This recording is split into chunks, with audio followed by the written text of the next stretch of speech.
പുതിയൊരു പ്രവണത എന്ന് പറയുന്നത്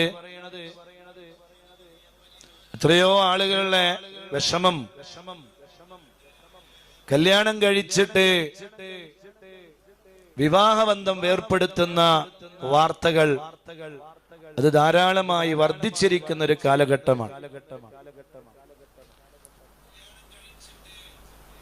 വളരെയധികം വേദനാജനകമാകുന്ന ഒരുപാട് വാർത്തകൾ ഇന്നലെയും ഇന്നുമായി ഈ സാധുവായ ഞാൻ അറിഞ്ഞ വാർത്തകള്,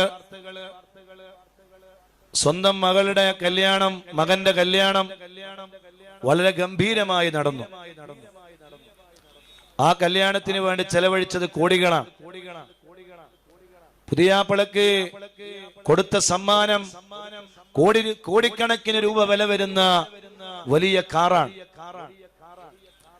പക്ഷേ കല്യാണം കഴിഞ്ഞ് 3 മാസം പോലും തികഞ്ഞിട്ടില്ല. ഇപ്പൊ ആ ബന്ധം വേർപ്പെടുത്താൻ വേണ്ടി വച്ചിരിക്കുകയാണ്. ഭർത്താവിന്റെ വീട്ടുകാർ പറയുന്നു ആ പെണ്ണിന് ആവശ്യമില്ല, ആ പെണ്ണിനെ ഞങ്ങൾക്ക് വേണ്ട.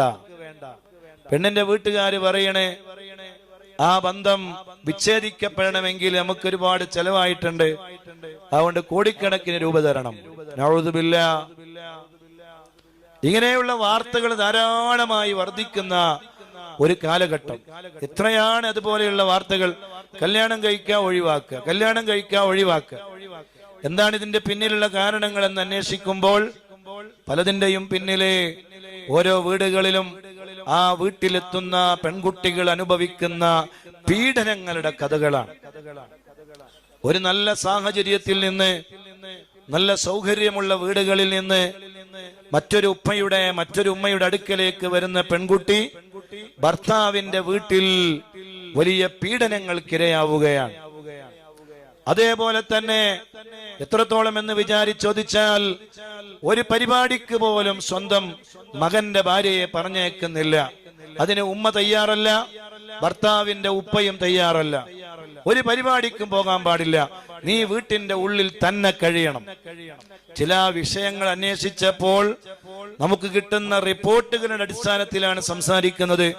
എല്ലാം ഒരുപോലെ ആയിക്കൊള്ളണം എന്നില്ല. ചില വിഷയങ്ങൾ പറയാതിരിക്കാനും കഴിയില്ല. അതിനെയും കുടുംബങ്ങളിൽ അങ്ങനെയുള്ള ആരെങ്കിലും ഉണ്ടെങ്കിൽ വളരെ ഗൗരവത്തോടുകൂടെ ചിന്തിക്കാൻ വേണ്ടി ഓർമ്മപ്പെടുത്തുകയാണ്.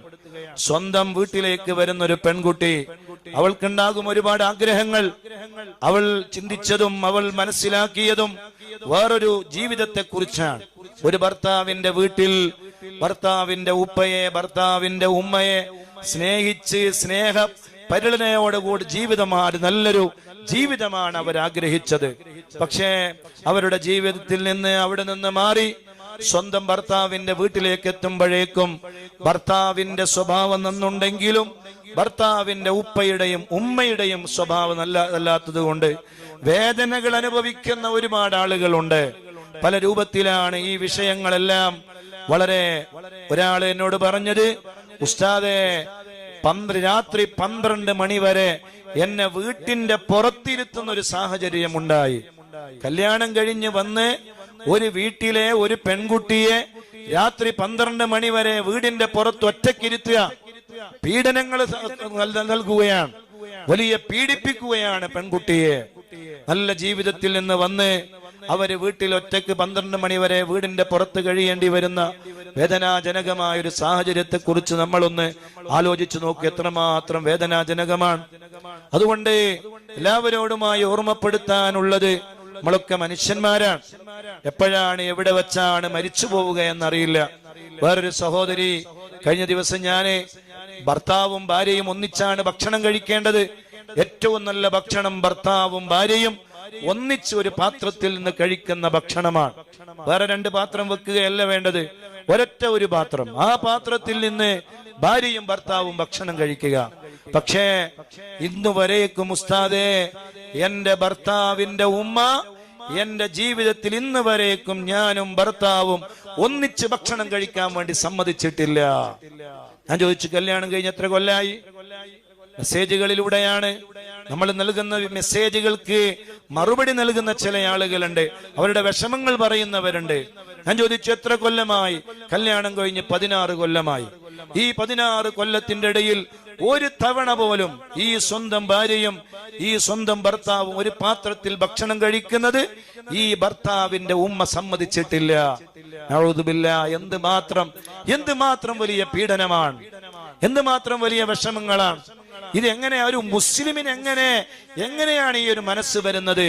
അള്ളാഹുവിന്റെ ദീൻ എത്ര നല്ല ദീനാണ്, എത്ര നല്ല മതമാണ്, എത്ര നല്ല ലോകത്ത് എത്ര നല്ല ആശയങ്ങളെ കൈമാറിയ ലോകത്തിന്റെ തുല്യതയില്ലാത്ത വ്യക്തിപ്രഭാവത്തിന്റെ ഉടമ റഹ്മത്തുൽ ലിൽ ആലമീൻ സയ്യിദുനാ റസൂലുള്ളാഹി സ്വല്ലല്ലാഹു അലൈഹി വസല്ലം തങ്ങളെ സ്നേഹിക്കുന്ന, തങ്ങളെ ഹുബ്ബ് വെക്കുന്ന, തങ്ങളെ പ്രിയം വെക്കുന്ന ഒരു ഉമ്മത്തിലെ ഒരു മെമ്പറിന് ഇങ്ങനെ പെരുമാറാൻ കഴിയും? എന്ത് മനസ്സാണിത്? എത്ര കുടുസായ മനസ്സാണ്! ആ കൽബുമായി സ്വർഗത്തിലേക്ക് പോകാൻ കഴിയോ? ഇല്ലാ മൻ അത്തല്ലാഹ ബിഖൽബിൻ സലീം. അല്ലാഹുവിന്റെ ഖുർആൻ പരിചയപ്പെടുത്തി, സ്വർഗത്തിൽ കിടക്കുന്നവർ നല്ല കൽബിന്റെ ഉടമകളാണ്. അവർക്ക് മാത്രമേ സ്വർഗമുള്ളൂ. കൽബ് മോശമായവർക്ക് സ്വർഗമില്ല. അങ്ങനെ ഒരു സ്വർഗത്തിലേക്ക് കടക്കൂല. കൽബ് മോശമായവർ, ആ കൽബ് മോശമായവരുടെ അടയാളങ്ങളാണ് മറ്റുള്ളവരെ പീഡിപ്പിക്കുക, മറ്റുള്ളവരെ ഒരിക്കലും സുഖമനുഭവിക്കരുതെന്ന് കരുതുക, അവരെ വിഷമത്തിലാക്കുക, അവരെ കുത്തുവാക്കുകൾ പറയുക, അവരുടെ കൽബുകളെ വേദനിപ്പിക്കുക, രാത്രി 12 മണി വരെ വീടിന്റെ പുറത്തിരുത്തുക, അവർക്ക് നല്ല സൗകര്യമുള്ള ഭക്ഷണം കൊടുക്കാതിരിക്കുക, കുടുംബത്തിലെ ഒരു പരിപാടിക്ക് പോലും അവരുടെ വീടുകളിലേക്ക് പറഞ്ഞേക്കാതിരിക്കുക. നഊദുബില്ലാ. ഇത്രമാത്രം വേദനാജനകമാണ്. അത് നല്ല കൽബിന്റെ സ്വഭാവമല്ല. നല്ല കൽബ് എന്ന് പറയുന്നത് അത് ആരോടും പകയില്ല, ആരോടും വിദ്വേഷമില്ല, ആരോടും വൈരാഗ്യമില്ല. ഓ എന്റെ മദനിയം കേൾക്കുന്ന പൊന്നു മുത്തുമൂമിനീങ്ങളായ, മുത്തുമൂമിനാത്തുകളായ ഉപ്പമാരെ, ഉമ്മമാരെ, സ്നേഹനിധികളായ വയസ്സായ ഉമ്മമാരെ, നമ്മുടെ കൽബൊന്ന് മാറണം. എല്ലാവരും നല്ലത് ചിന്തിക്കണം. എല്ലാവരും നന്നാവട്ടെ. ഭർത്താക്കന്മാരും ഭാര്യമാരും മകനും മകന്റെ ഭാര്യയും നന്നായി ജീവിക്കട്ടെ. അവർക്കിടയിൽ സൗഹാർദ്ദങ്ങൾ ഉണ്ടാവട്ടെ. അതിനുള്ള വഴികൾ നമ്മൾ തുറന്നു കൊടുക്കുക. അള്ളാഹു നമ്മുടെ എല്ലാവരുടെയും കൽബ് നന്നാക്കി തരട്ടെ.